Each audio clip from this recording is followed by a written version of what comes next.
I haven't done one of these videos in a long time, and I figured it'd be a good time to talk about it because there's been something that's been on my mind really over the last couple of years, and more so recently than ever. It's the masochism, the laziness of hard work. Now, before you get too upset over what that's being said, this generation's too lazy. I'd agree in many ways about that. But ultimately, I think that I've come across a lot of people in my life, whether it's within the Overwatch community, whether it's within the sports community, whether it's within the health and fitness community, whether it's with the mixed martial arts, whatever community, that have this obsession with suffering. And it feels like almost a counterculture mindset where it's like, because culture is so soft today, because we're so immediate gratification, because we're so dopamine addicted, we should do everything in our power to train ourselves away from that, to punish ourselves. And it's this masochistic mindset of that if I'm suffering, if I'm struggling, then it must be the right thing. And there's some logic in that. I think that if you look at the immediate gratification, a lot of things that feel really good right now are often really bad in the long term. And a lot of things that feel really bad or don't feel very good right now are good in the long term.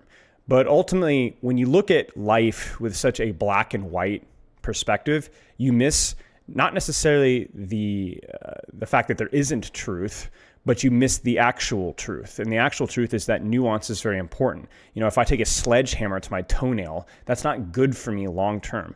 If I wake a clock, but we say that, and then yet so many of so many of the lifestyles that we look up to praise things like getting up at 3 o'clock in the morning or 4 o'clock in the morning, or spending 3 hours in the gym and doing reps until your body gives out.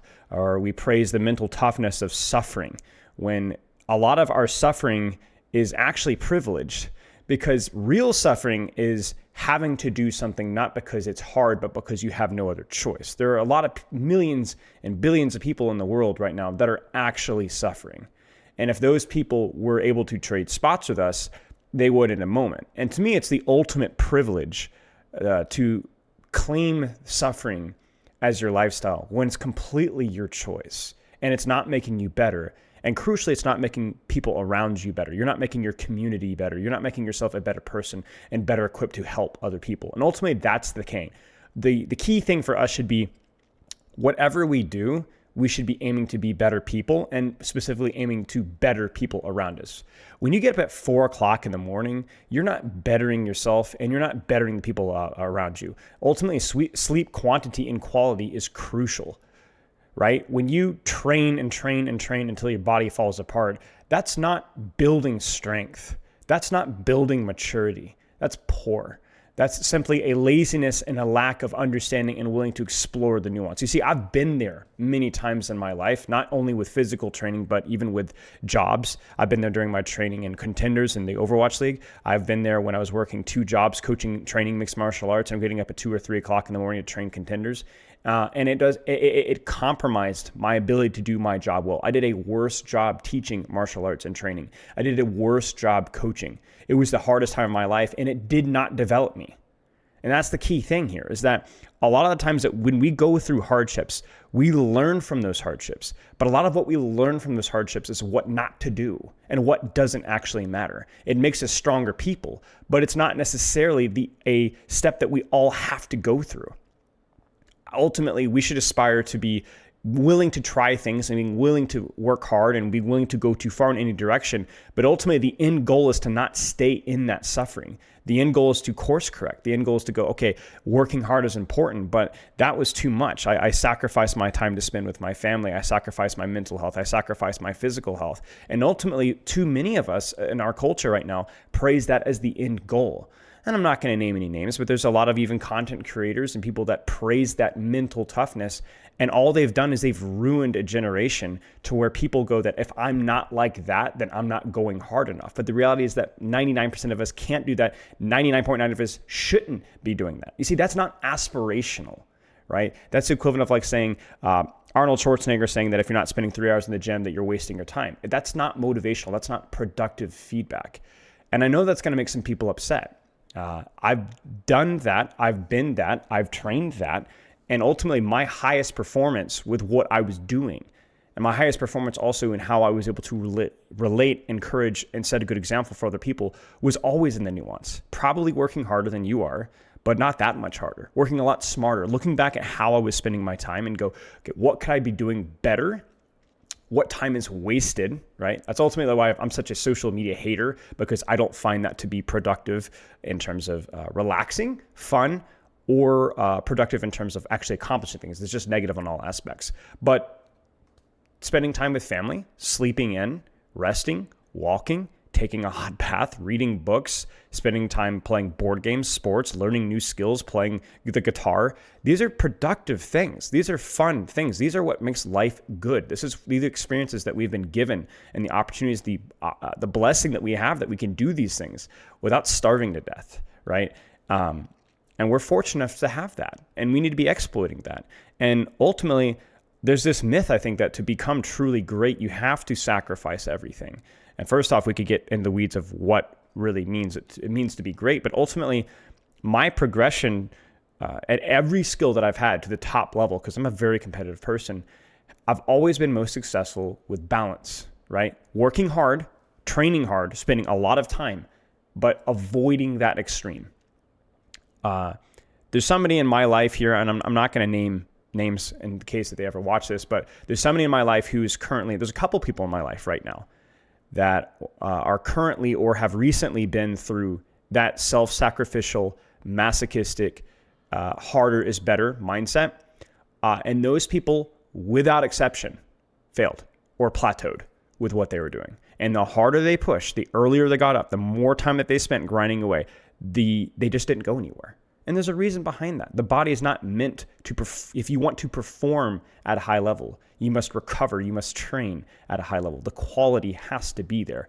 And it's this old school mindset. I honestly think that at least within America, it comes from some of the immigrant mindset, where late 1800s, maybe somebody with, maybe anthropologist can help me with this, but a historian, but early in the 1900s, late 1800s, a lot of people were able to survive early in America because they sacrificed everything, because they put in everything. It was the land of opportunity, but it demanded so much from us. And ultimately grinding it down to the bones was what people needed to do to survive, to live, to be able to succeed, so their children could succeed. But ultimately, that wasn't necessarily the optimal method for highest performance. It just was what was needed. And you see that in so many aspects of life. You see that in American football, the coaching culture that has changed over time, but ultimately really ground down and injured a lot of players. That was my high school career, of just basically being chronically injured because people didn't know how to structure practice. So we just grinded each other to bits before the games even happened.